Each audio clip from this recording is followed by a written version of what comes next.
Assalamualaikum warahmatullahi wabarakatuh. Jumpa lagi dengan channel seputar matematika. Ingin informasi terbaru? Silahkan di subscribe. Kali ini kita akan membahas tentang soal matematika pada TK SMA tahun 2025 yang dikeluarkan oleh Pusmendik atau Pusat Asesmen Pendidikan yang menjadikan soal pada sosialisasi soal matematika atau berupa latihan untuk menuju TK SMA 2025. Nah, ini adalah soal matematika yang diujikan pada simulasi yang telah dilakukan beberapa waktu lalu. Jadi soal matematika part 1 untuk SMBP 2026. Nah, nomor 1. Soal ini sudah disajikan di soal simulasi beberapa waktu yang lalu. Yang pertama ini merupakan soal misalnya fungsi didefinisikan oleh fx sama dengan 4 dalam kurung x kuadrat kurang 8x tambah 12 yang akan ditentukan benar atau salah pada setiap pernyataan yang terkait dengan grafik fungsi f. Apakah grafik fungsi f terbuka ke atas? Apakah grafik fungsi f memotong garis y minus 18? Ataukah grafik fungsi f tidak melalui kuadran ketiga? Kita jawab. Kita ambil kembali tabel tersebut. Yang pertama adalah grafik fungsi f terbuka ke atas. Ya. Fx sama dengan 4 dalam kurung x kuadrat kurang 8x tambah 12. Kemudian kita kali masuk menjadi 4x kuadrat dikurang 4 kali minus 8 minus 32x. Dan 4 kali 12 adalah 48. Perlu diketahui bahwa persamaan umum kuadrat itu adalah seperti ini, y sama x kuadrat tambah bx tambah c dengan ketentuan terbuka ke atas jika nilai a-nya positif dan akan terbuka ke bawah jika nilai a-nya negatif. Nah, ternyata nilai a-nya di sini adalah positif, yaitu 4. Sehingga grafik fungsi terbuka ke atas itu bernilai benar. Selanjutnya untuk yang kedua, grafik x memotong sumbu garis y minus 18. Karena memotong sumbu y berarti x-nya sama 0. Jadi tinggal kita masukkan ke dalam persamaan x-nya itu 0. Menjadi 4 kali 0 kuadrat dikurang 32 kali 0 ditambah 48. Hasilnya adalah 48. Ternyata tidak memotong y sama minus 18, tetapi memotong pada x-nya 0 dan y-nya 48. Berarti pernyataan kedua ini adalah yang salah. Kemudian pernyataan ketiga yang gambar warna biru ini, grafik fungsi f tidak melalui kuadran ketiga. Nah, berarti grafik fungsi tidak melalui kuadran ketiga. Nah, kita lihat apa benar atau tidak. Rumus untuk sumbu simetri itu x-nya sama dengan min b per 2a. Itu sama dengan min dalam min 32 per 2 kali 4 atau sama dengan min, dimana min 32 per 8. Nah, min 3 per 8 itu adalah 4. Berarti min dalam kurung min 4 itu sama dengan 4. Nah, ternyata nilainya positif. Nah, perlu kita ketahui bahwa nilai positif itu artinya tidak melalui kuadran ketiga. Karena pada kuadran ketiga nilai x dan y semuanya negatif. Berarti kalau ada nilai positif, jelas tidak melalui kuadran ketiga. Maka pernyataan grafik fungsi f tidak melalui kuadran ketiga adalah yang benar.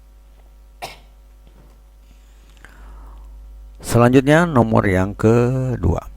Suatu tangga dengan panjang 6 meter disandarkan pada dinding vertikal. Sudut yang dibantu tangga dengan dinding adalah 60 derajat. Tinggi dinding yang disentuh ujung tangga adalah apakah 3 meter, B 3 akar 2 meter, C 3 akar 3 meter, D 4 akar 2 meter, atau E 4 akar 3 meter. Kita jawab. Dari gambar tangga ini bisa kita lihat dari samping. Ya, sketsanya seperti ini kira-kira ya. Nah, ini adalah garis ini menunjuk bahwa itu adalah tangga. Kemudian yang ini menunjuk itu adalah dinding. Jadi ini adalah tangga, ini adalah dinding. Nah, kemudian yang di bawahnya adalah lantai. Selanjutnya yang dicari adalah ini tinggi dari dasar atau dari lantai ke ujung tangga menyentuh dinding. Jadi inilah tinggi dinding.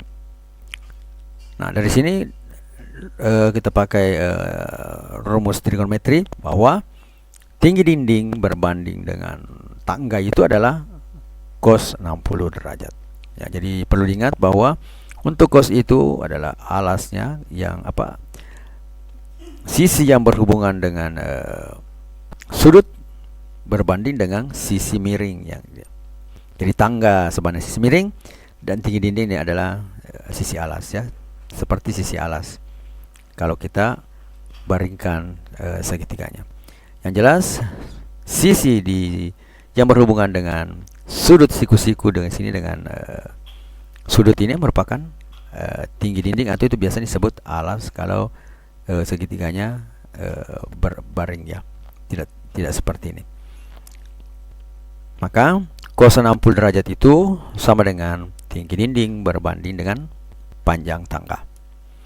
Perlu diketahui bahwa cos 60 itu adalah 1/2, sehingga 1/2 sama dengan tinggi dinding per panjang tangga tadi adalah 6. Maka tinggi dinding sama dengan 6 dibagi 2 ya, kali silang 2 kali tinggi dinding sama dengan 6, atau tinggi dinding sama dengan 6 dibagi 2, hasilnya adalah 3. Berarti kalau tinggi dindingnya 6 meter, maka kalau panjang tangga 6 meter, maka tinggi dinding itu sama dengan 3 meter. Jadi yang benar itu adalah bagian A, 3 meter. Kemudian nomor yang ketiga, digambarkan sebuah trapesium seperti namanya trapesium siku-siku. Pada trapesium siku-siku tersebut ada garis AB itu sama dengan 3 ya, panjangnya 3, dan AD itu lebih kecil daripada ABC ya, dari gambar saya sudah kelihatan ya. Nah, pertanyaannya, apakah keliling trapesium lebih dari 25? Putuskan apakah ya tambahan informasi pernyataan 1 2 ini berikut cukup untuk menjawab pernyataan tersebut. Nomor 1, luas trapesium ABCD adalah 24, dan nomor 2 BC sama 10 dan CD 5. Ya, di sini kita bisa pilih apakah A, pernyataan 1 saya cukup untuk menjawab pertanyaan tapi pernyataan 2 saya tidak cukup. Apakah B, pernyataan 2 saja cukup untuk menjawab pertanyaan tetapi pernyataan 1 tidak cukup. C, dua-dua bersama-sama cukup untuk menjawab pertanyaan tetapi satu pernyataan saja tidak cukup. Jadi bagian D, pernyataan 1 saja cukup untuk menjawab pernyataan dan pernyataan 2 saja cukup. Bagi E, pernyataan 1 dan pernyataan 2 tidak cukup untuk menjawab pertanyaan. Kita jawab ya. Ini kita gambar kembali. Nah, pada trapesium siku-siku adalah 3 sejelas. Kemudian panjang AD lebih kecil atau sama dengan BC. Kelihatan di gambar semuanya lebih kecil ya. Apakah kalian trapesium lebih dari 25? Nah, yang pertama adalah yang pernyataan membantu, yang dianggap membantu adalah 1, luas trapesium ABCD sama 24. Nah, luas trapesium ini rumusnya itu adalah yang kedua dulu ya, BC sama 10 dan CD 5. Jika bermanfaat, mohon di-share ya. Luas trapesium itu ABCD itu adalah 1/2 dikali A ditambah B, di mana A tambah B itu adalah sisi yang sejajar ini. Di A-nya di atas, B-nya di bawah, dikali dengan tinggi. Jadi tingginya nanti adalah AB ya. Sehingga rumusnya menjadi 1/2 AD ditambah BC dikali AB. Nah, di situ dikatakan luas trapesium 24, berarti kita bisa tulis luas trapesium ABCD sama dengan 24, maka 1/2 kali AD tambah BC sama dengan 3 sama dengan 24. Nah, hal ini belum mampu kita tentukan berapa AD dan berapa BC jika hanya pernyataan 1 kita pakai ya. Jadi hal ini belum mampu menyelesaikan persamaan karena masih ada AB dan BC yang kita tidak ketahui. Selanjutnya kita lihat rumusnya kembali. 1/2 kali AD. AD kan di sini 10 dan CD-nya 5, jadi 1/2 kali AD tambah 10 dikali 3 sama dengan luas trapesium. Nah, ini juga belum mampu karena ada 2 variabel yang belum ketahui, yaitu luas trapesium dan AD. Jika bermanfaat, mohon di-share ya. Nah, sekarang kita masukkan kedua-duanya. 1/2 kali AD tambah 10 kali 3 sama 24. Itu AD-nya 10 kan dari informasi dari sini. Kemudian 24 informasi dari yang pertama itu luas trapesium. Maka persamaan jadi 3 kali AD ditambah 30 sama dengan 2 kali 24, atau menjadi 3AD ditambah 30 sama dengan 48. Kemudian ini kita pindahkan ke sebelah kanan menjadi minus, berarti 48 kurang 30 hasilnya adalah 18. Sehingga AD itu sama dengan 18 dibagi 3 itu sama dengan 6 cm. Jadi dengan adanya dua informasi tersebut, maka persamaan bisa kita selesaikan. Dan kita bisa menghitung keliling dari trapesium tersebut. Yang pertama kita lihat pernyataannya bahwa AD itu lebih kecil sama dengan BC.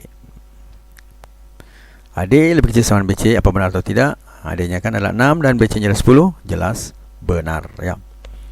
Kemudian apakah keliling trapesium lebih dari 25? Nah, dari sini kita bisa tahu bahwa apakah dia lebih atau kurang. Masukkan saja semua panjang AB, BC, CD dan AD ke dalam persamaan keliling ya. Jadi keliling tambah spesium sama dengan AB tambah BC tambah CD tambah AD, atau sama dengan 3 ditambah 10 tambah 5 tambah 6, hasilnya adalah 24. Dan ternyata jawabannya adalah keliling trapesium tidak lebih dari 25. Jadi dengan dua informasi tersebut tadi, kita bisa menjawab pertanyaan dari itu tadi, apakah keliling trapesium lebih dari 25. Nah, itu yang bisa kita lihat dan menjawab memastikan bahwa AD itu lebih kecil daripada BC. Jadi kalau satu saja ini tidak bisa karena masih ada dua variabel yang belum tahu. Begitupun juga kalau hanya informasi BC sama dengan 10 dan CD sama 5 juga tidak mampu menyelesaikan karena masih ada luas trapesium dan AD yang belum diketahui. Jadi semua pernyataan 1 dan 2 harus masukkan keduanya. Nah, jadi yang jawaban yang cocok di situ adalah bagian C. Dua pernyataan bersama-sama cukup untuk menjawab pernyataan, tapi satu pernyataan saja tidak cukup. Ya, itu ya bagian C. Selanjutnya nomor yang keempat. Luki adalah panitia basar di sekolahnya. Dia mendapat tugas ketua pelaksana untuk membuat kupon. Dia ingin di setiap kupon memiliki kode akses yang unik. Kode akses kupon basar itu memiliki 5 karakter yang format sebagai berikut. A, B, dan C merupakan huruf, X dan Y menyatakan angka. Nah, kemudian aturan lainnya adalah tidak boleh angka dan huruf berulang. Jadi misalnya A-nya A, misalnya bagian A itu misalnya Z, kemudian B-nya juga Z, nah, itu tidak boleh. Atau C-nya Z tidak boleh ya. Tidak boleh berulang dalam satu kode. Nah, berapa banyak kode akses berbeda yang dapat dibuat? Apakah A 1.263.600? Apakah B 1.352.000? Apakah C 1.404.000? Apakah D 1.423.656? Ataukah E 1.757.600? 1.757.600. Kita jawab A, X, B, Y, C. Nah, untuk huruf yang pertama, jumlah huruf itu kan ada 26 jenis huruf mulai A sampai Z. Nah, dari situ berarti bagian A bisa diisi oleh 26 jenis huruf. Kemudian bagian B bisa diisi dengan 25 huruf karena dikatakan tidak boleh berulang. Misalnya huruf A sudah keluar, maka huruf A tidak boleh dimasukkan lagi untuk bagian kedua ya, bagian B-nya yang berupa huruf. Jadi sehingga satu huruf sudah tidak bisa dipakai lagi, maka yang bisa dimainkan itu cuma 25 huruf. Untuk bagian C begitu juga, bisa diisi dengan 24 huruf karena tidak boleh berulang, sehingga dua huruf tadi sudah tidak bisa dipakai lagi ya. Yang kedua itu misalnya huruf yang A itu adalah A, B itu adalah B, maka C tidak boleh lagi ada B.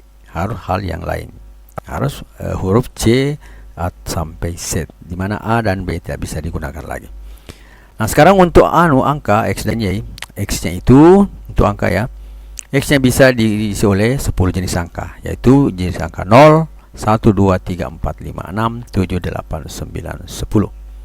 Kemudian Y-nya bisa diisi oleh jenis angka. Alasannya sama dengan di atas, karena salah satu angka sudah bisa digunakan, maka 9 angka lainnya yang bisa dimainkan atau menjadi penentu kode. Karena tidak boleh berulang, sehingga satu angka sudah tidak bisa dipakai lagi. Sehingga setiap tempat akan diisi huruf dan angka berdasarkan huruf di atas. Modelnya seperti ini. AX, B, Y, C. Jadi A-nya itu bisa diisi oleh 26 huruf. Kemudian X-nya bisa diisi oleh 10 huruf. Kemudian B-nya 25 huruf. Ini 10 angka ya, diisi oleh 10 angka. Kemudian di bagian B-nya 25 huruf. Kemudian bagian Y itu 9 angka. Kemudian bagian C 24 angka. Jadi kita tinggal mengalihkan semuanya. Hasilnya itu adalah 26 kali 10 kali 225 itu adalah 25 kali 9 dikali 24. Jadi kita kali langsung, itu hasilnya adalah 1.404.000. Jadi A-nya X, B, Y, C itu kodenya bisa dibikin dari ke 5 tempat ini, 5, 4, 1, 2, 3, 4, 5. Ini adalah 1.404 buah. Sehingga jawaban yang cocok adalah C, 1.404 buah. Jadi di sini dikali ya. Jadi jumlah ini seperti misalnya 2 celana, 3 celana, misalnya 2 baju. Maka misalnya yang pertama celana 1 dan celana 2, maka untuk hari kedua kita bisa hanya memakai 2 celananya, 1 baju. Berarti ini dikali ya. 2 kali 1 baju berarti 2 kali dipakai. Jadi pakai yang pertama tidak bisa lagi dipakai, berarti yang kedua juga tidak bisa dipakai. Selanjutnya nomor yang ke-5. Rata-rata nilai ulangan 17 murid dari skala 100 adalah 83. Ada 3 murid yang mengikuti ujian susulan, sehingga rata-rata nilai ulangan dari 20 murid tersebut turun menjadi 82. Suka dengan videonya? Like dong. Tentukan semua pernyataan berikut yang benar terkait dengan nilai ketiga murid yang mengikuti ujian susulan.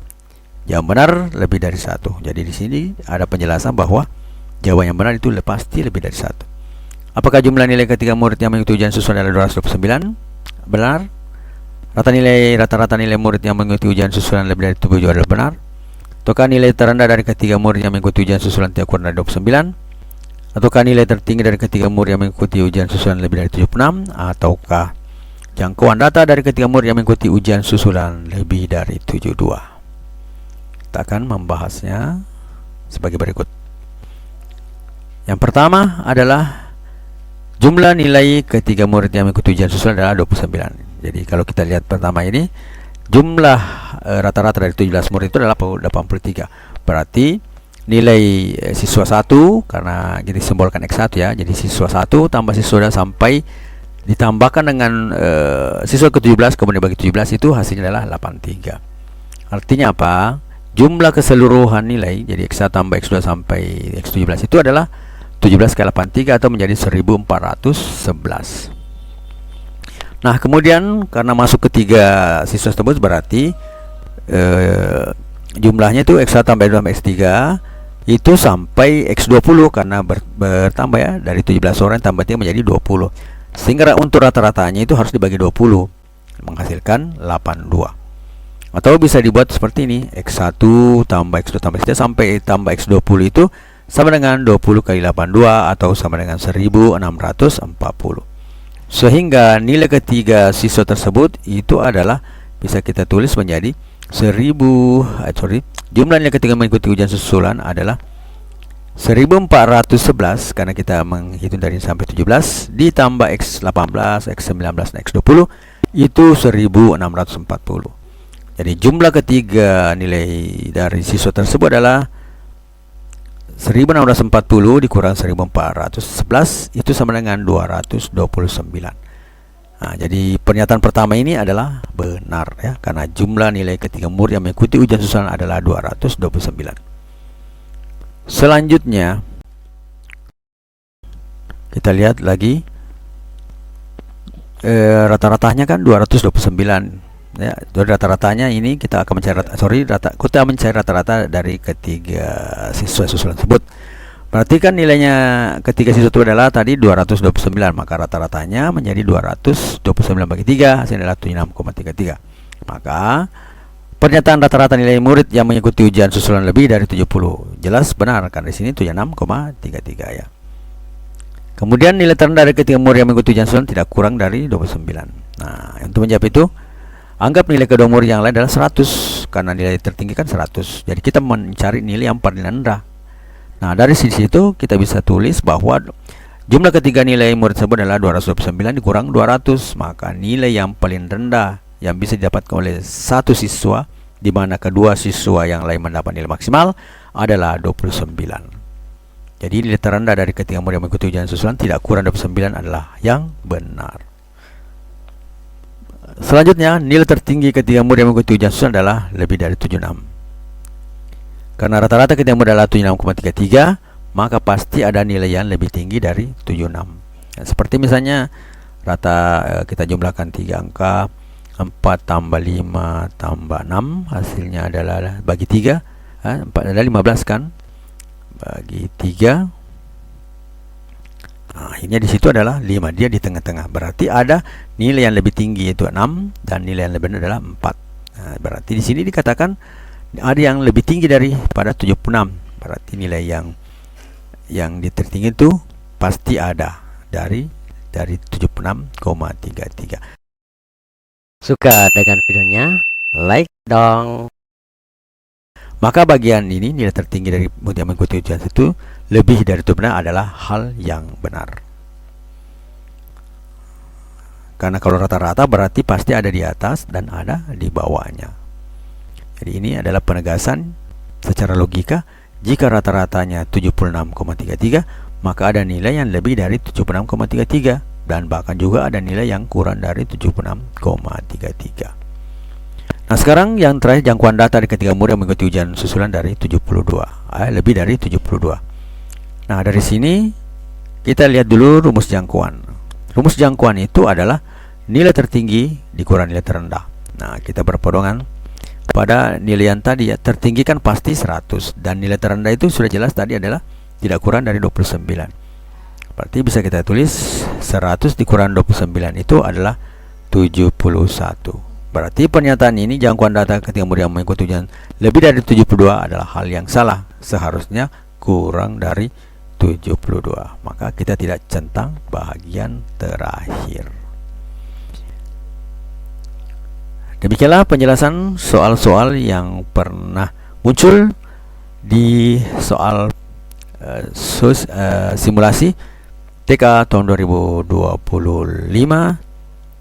yang sudah terjadi beberapa waktu yang lalu. Jadi semoga berguna untuk menjawab rasa penasaran jawaban dari soal-soal yang pernah muncul di simulasi TK tahun 2025 untuk SMA. Ingin informasi terbaru? Silakan di-subscribe. Belajar dengan tekun, karena setiap usaha hari ini adalah investasi untuk masa depanmu. Jangan pernah takut gagal, sebab kegagalan hanyalah batu loncatan menuju kesuksesan. Ingat, cita-cita tidak akan tercapai tanpa kerja keras, kesabaran, dan ketekunan. Fokuslah pada tujuanmu, jangan mudah menyerah, dan percayalah pada kemampuan diri sendiri. Setiap langkah kecil yang kamu ambil hari ini akan membawamu semakin dekat dengan impian besarmu. Tetap semangat dan jangan berhenti belajar. Matematika, Queen of Science. Assalamualaikum warahmatullahi wabarakatuh.